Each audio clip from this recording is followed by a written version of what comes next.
ว่าไงเนาะ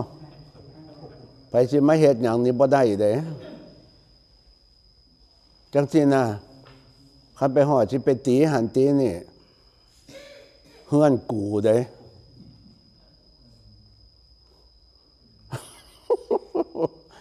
แม่นบ่พอม่วนบางอย่างลืมชื่อเห็นหน้าฮู้จักอยู่แต่ว่ามันสักลืมจังซี่นะเพราะฉะนั้นนับไปอยู่ไสก็สร้างพุทธเจ้าเพื่อได้ตรัสแสดงไว้ให้เคารพ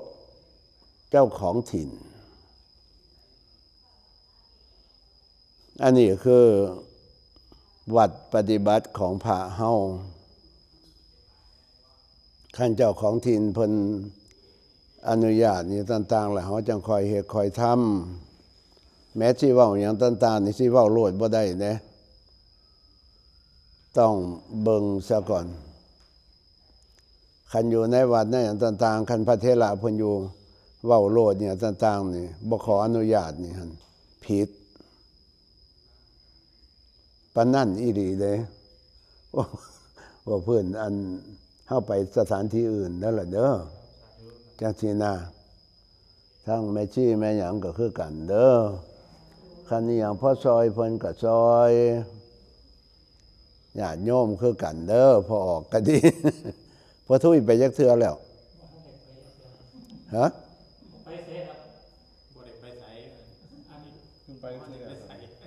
บ่ทันได้ไปจันทร์เทื่อแรกโอ้คักเติบอยู่ฝุ่นมื้อนี้โทรไปหาหลวงพ่อแอดมันเลยว่ากำลังเทปูนซอยเพิ่นอยู่ว่าซั่นเพิ่นเฮ็ดกุฏิทรงไทย2ชั้นว่าซั่นเพิ่นคอยเฮ็ดไปมื้อละน้อยเพิ่นเฮ็ดคักเติบได้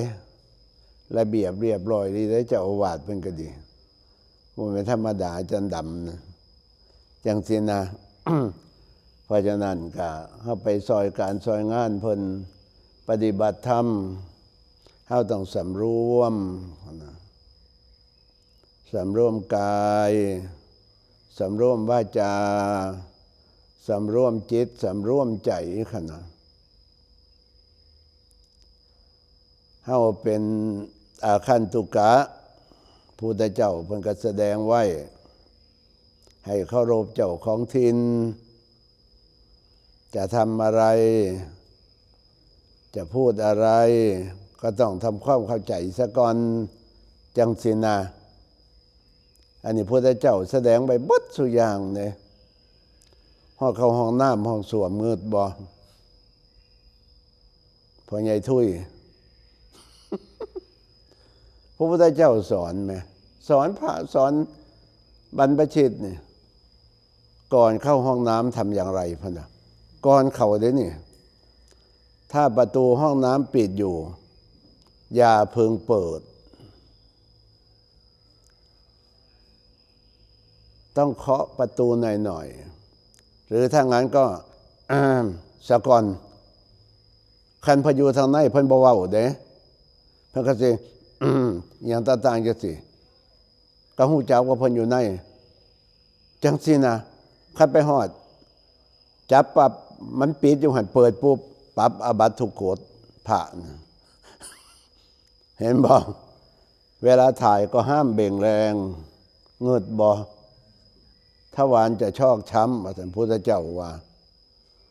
จะเป็นสอนคักสอนแหน่อีหลีบ่ให้เบ่งแรงทวารจะชอกช้ำบัดนี้พอทายแล้วบัดห้ามเอาของมีคมไปแกล้งขี่ภาษาบ้านเฮานะคันใหม่มีคมนี่ห้ามจังสินะถ้ามีน้ำก็เอาน้ำล้างถ้าห้องน้ำสกปรกให้ช่วยกันดูแลถ้ามาอุจจาระมันติดอยู่โถส้วมก็ล้างให้เรียบร้อยสะอาดแล้วค่อยออกมาผู้น่ะสอนแต่พี่ได้ไป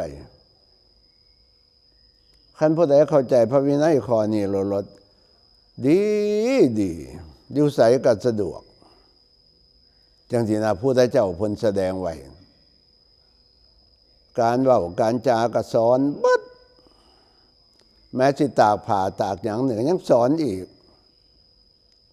อาบน้ำอาบในก็สอนเบิดสู่อย่างลูกเล็กๆบ่ได้เด้ต้องสงบเสงี่ยมพุทธเจ้าเพิ่นแสดงไว้บ่แม่นเพื่อประโยชน์แนวอื่นเพื่อชาวโลกเขาจะไม่ได้ตำหนิว่าสมณะไม่มีความสำรวม